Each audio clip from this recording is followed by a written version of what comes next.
Assalamualaikum warahmatullahi wabarakatuh. Perkenalkan, nama saya Abdul Karim. Di sini saya akan melakukan tindakan konseling KB.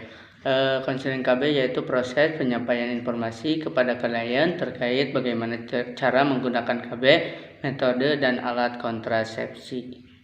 Assalamualaikum warahmatullahi wabarakatuh. Waalaikumsalam warahmatullahi wabarakatuh. Perkenalkan, nama saya Abdul Karim. Saya dari Sekolah Tinggi Ilmu Kesehatan Kota Sukabumi.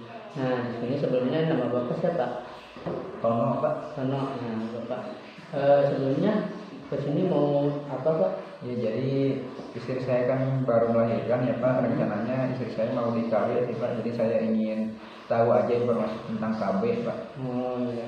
Tapi sebelumnya Bapak di rumah pernah baca-baca tentang KB belum? Yang saya tahu tentang KB ini yaitu alat apa untuk memperhatikan untuk agar tidak hamil gitu, Pak. Oh iya, itu benar sih, menurut Bapak juga benar. Nah, kita lebih jelasnya lagi, saya akan menjelaskan tentang KB ini, ya Pak. Nah, yang pertama yaitu jenis-jenis KB, yaitu yang pertama KB hormonal. Nah, di KB hormonal ini ada 3. Yang pertama pil, suntik, dan implan. Selanjutnya yaitu ada jenis KB non hormonal. Nah, jenis KB non hormonal ini yaitu ada 3. Yang pertama IUD, kondom, dan tisu KB. Selanjutnya ada KB permanen, yaitu ada tubektomi dan vasektomi. Nah, di seputar ini apakah ada yang ditanyakan? Belum ada, Pak. Belum ada. Kalau belum ada, kita lanjut saja ya, Pak ya. Nah, di sini ada mekanisme kerja KB hormonal. Yang tadi dijelaskan ada 3, yaitu KB pil, suntik, dan implan. KB pil yaitu pil oral akan menekan hormon ovarium selama siklus haid yang normal, sehingga juga menekan relasi faktor di otak dan akhirnya mencegah ovulasi.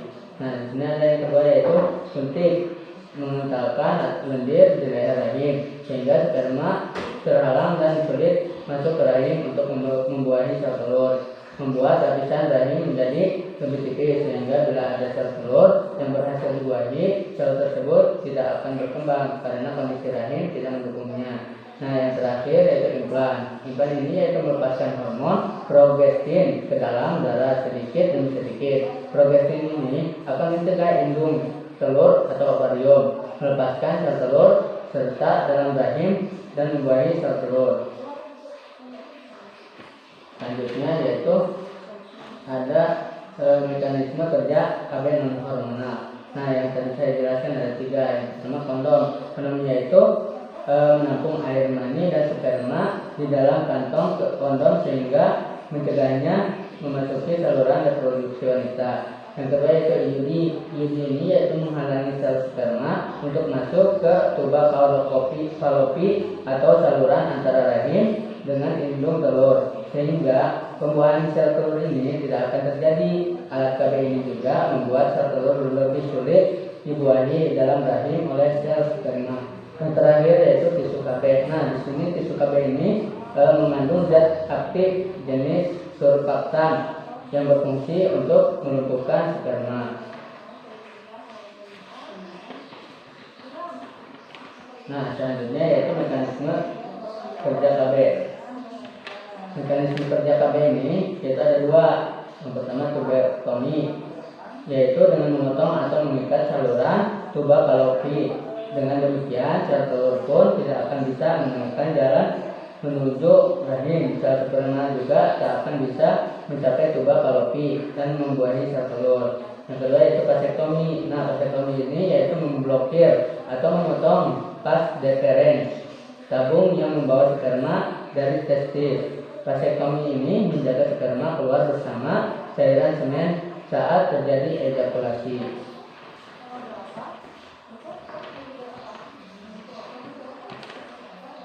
Nah, dari seputar yang tadi saya jelaskan mekanisme, apakah dapat dipahami? Sama, Pak. Ada pertanyaan? Belum ada. Belum ada ya. Yaitu yang selanjutnya itu kelebihan dan kelemahan masing-masing alat kontrasepsi. Nah, yang pertama itu KB pil. Kelebihannya diantaranya yaitu mampu mengurangi gejala PMS atau sindrom premenstruasi. Yang kelemahannya yaitu tidak melindungi Anda dari penyakit kelamin. Nah, itu KB pil.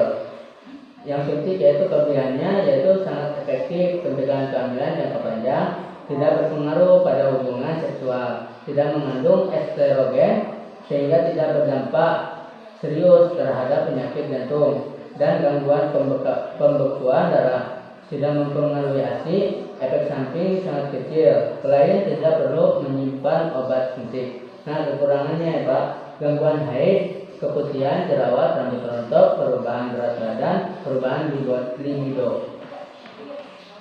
Nah, yang selanjutnya itu implan. Nah, kelebihannya diantaranya yaitu perlindungan jangka panjang hingga 3 tahun atau 5 tahun. Kelemahannya yaitu diantaranya tidak dapat mencegah penyakit menular seksual. Selanjutnya yaitu IUD. Nah, kelebihan dari IUD diantaranya yaitu dapat mencegah kehamilan dalam waktu jangka panjang. Kekurangannya yaitu menstruasi tidak teratur di awal pemasangan. Hal ini disebabkan tubuh masih menyesuaikan diri dengan benda asing yang sekarang diletakkan di dalam tubuh. Itu IUD. Selanjutnya itu kondom. Nah, kondom di sini kelebihannya diantaranya jika penggunaannya tepat maka bisa mencegah kehamilan. Nah, kelemahannya yaitu keberhasilan kontrasepsi ditentukan oleh cara pemakaian dan kondisi kondom. Selanjutnya yaitu tisu KB. Nah, kelebihannya alat kontrasepsi ini yaitu efektif mencegah kehamilan jika digunakan dengan benar. Kekurangannya kemungkinan terjadinya infeksi saluran kemih. Itu tisu KB. Nah, dan sekarang yaitu tubektomi. Kelebihannya diantaranya yaitu tidak mempengaruhi hormon. Kekurangannya diantaranya tidak dapat melindungi dari penyakit menular seksual sehingga masih memerlukan alat kontrasepsi lain saat berhubungan seks seperti kondom. Nah, selanjutnya yaitu vasektomi. Nah, kelebihannya diantaranya yaitu vasektomi ini adalah operasi kecil yang aman, sangat efektif dan bersifat permanen. Kekurangannya ada sedikit rasa sakit dan ketidaknyamanan beberapa hari setelah operasi. Rasa sakit ini biasanya bisa hilang dengan konsumsi obat ringan. Nah, udah Pak, mungkin itu konseling yang dapat saya sampaikan tentang KB. Nah, dari semua ini apakah dapat dipahami? Ya, insyaallah Pak. Alhamdulillah. Ada pertanyaan dari Tidak ada Pak. tidak ada. Jadi Bapak nanti mau pakai jenis KB yang mana? Saya rasa sih istri saya lebih cocoknya pakai yang suntik sih Pak. Oh, yang suntik ya. Di sini juga bisa untuk KB suntik. Ya. Nanti kalau Bapak mau lakukan KB suntik ini bisa datang ke sini. Baik Pak. Ya, kalau begitu saya pamit. Assalamualaikum warahmatullahi wabarakatuh.